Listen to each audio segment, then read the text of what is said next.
Jumpa lagi dengan Indra.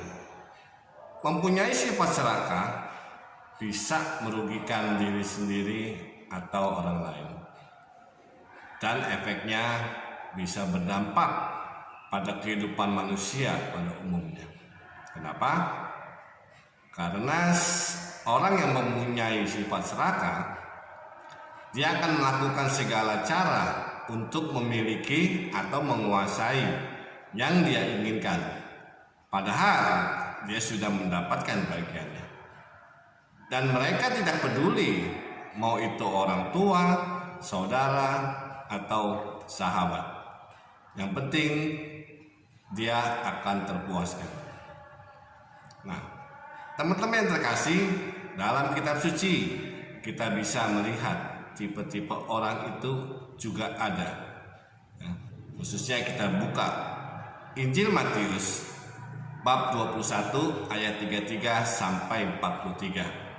Di situ mau menceritakan perumpamaan tentang penggarap-penggarap kebun anggur. Apa yang bisa kita pelajari dari kisah itu, dan apakah ada relevansinya dengan kondisi kita saat ini? Yuk kita baca perikopnya. Injil Matius bab 21 ayat 33 sampai 43. Perumpamaan tentang penggarap-penggarap kebun anggur. Dengarkanlah suatu perumpamaan yang lain.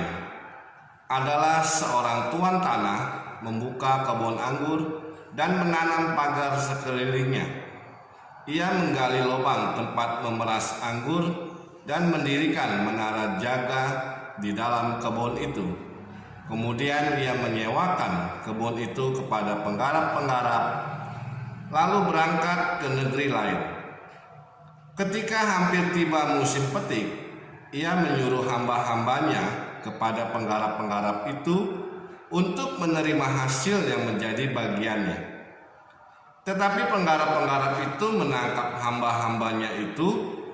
Mereka memukul yang seorang, membunuh yang lain, dan melempari yang lain pula dengan batu. Kemudian Tuhan itu menyuruh pula hamba-hamba yang lain, lebih banyak daripada yang semula. Tetapi mereka pun diperlakukan sama seperti kawan-kawan mereka. Akhirnya ia menyuruh anaknya kepada mereka. Katanya, "Anakku akan mereka segani." Tetapi ketika penggarap-penggarap itu melihat anaknya itu, mereka berkata kepada yang lain, "Ia adalah ahli waris. Mari kita bunuh dia, supaya warisannya jatuh menjadi milik kita." Mereka menangkapnya dan melemparkannya keluar kebun anggur itu, lalu membunuhnya. Maka apabila tuan kebun anggur itu datang, apakah yang akan dilakukannya dengan penggarap-penggarap itu? Kata mereka kepadanya, "Ia akan membinasakan orang-orang jahat itu, dan kebun anggurnya akan disewakannya kepada penggarap-penggarap lain yang akan menyerahkan hasilnya kepadanya pada waktunya." Kata Yesus kepada mereka, "Belum pernahkah kamu baca dalam kitab suci, batu yang dibuang oleh tukang-tukang bangunan telah menjadi batu penjuru? Hal itu terjadi dari pihak Tuhan. Suatu perbuatan ajaib di mata kita. Sebab itu aku berkata kepadamu, bahwa kerajaan Allah akan diambil daripadamu dan akan diberikan kepada suatu bangsa yang akan menghasilkan buah kerajaan itu." Demikianlah Injil Tuhan. Terpujilah Kristus. Teman-teman yang terkasih, dari perikop ini mau menceritakan tentang sesuatu yang bisa relevan yang kita bawa ke dalam kehidupan kita. Ya.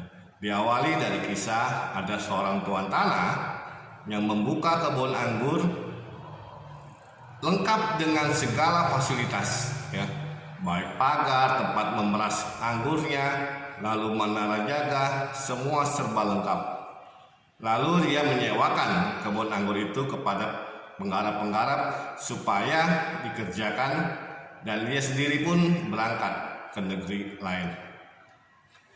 Ketika hampir tiba musim petik, si tuan ini menyuruh hamba-hambanya untuk pergi ke kebun anggur itu untuk meminta bagian dari si penggarap-penggarap kebun anggur. Tetapi apa yang terjadi? Ternyata penggarap-penggarap itu malah menangkap hamba-hambanya. Ada yang dipukuli, ada juga yang dibunuh, ada juga yang dilempari dengan batu. Ya. Kemudian si tuan itu menyuruh hamba-hamba yang lain lebih banyak daripada yang semula, tetapi hasilnya sama. Ya, mereka seperti hamba-hambanya dahulu. Lalu si tuan itu mulai mencoba berpikir, aku akan menyuruh anakku saja. Mungkin mereka akan segan kepada anakku. Tetapi apa yang terjadi ketika mereka mengetahui bahwa anaknya yang akan datang, mereka mulai berunding dengan mengatakan, ia adalah ahli waris. Mari kita bunuh supaya warisannya jatuh ke tangan kita.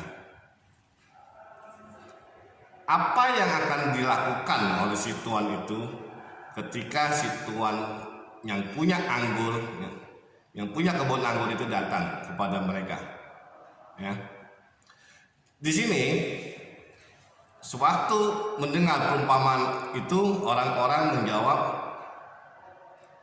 ia akan membinasakan orang-orang jahat itu dan kebun anggurnya akan disewakan kepada penggarap-penggarap lain yang akan menyerahkan hasilnya kepadanya pada waktunya. Ya. Lalu Yesus menekankan kepada mereka, belum pernahkah kamu baca dalam kitab suci, batu yang dibuang oleh tukang-tukang bangunan telah menjadi batu penjuru. Nah, hal itu terjadi dari pihak Tuhan. Ya. Sesuatu perbuatan ajaib di mata kita.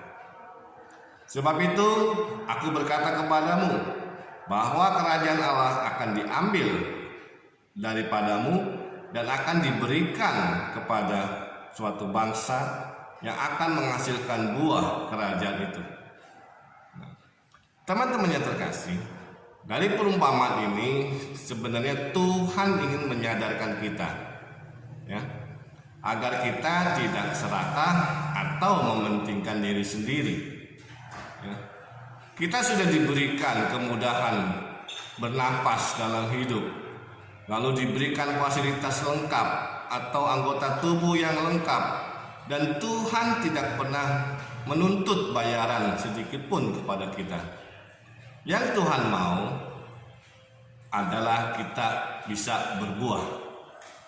Ya. Artinya segala perbuatan kita yang kita lakukan itu bisa menghasilkan buah. Hendaknya mencerminkan wajah Tuhan atau kerajaan surga. Teman-teman yang terkasih, untuk refleksi kita saat ini, perbuatan apa yang sudah kita lakukan? Apakah menghasilkan buah yang manis atau buah yang asam bagi sesama kita? Renungkanlah. Terima kasih.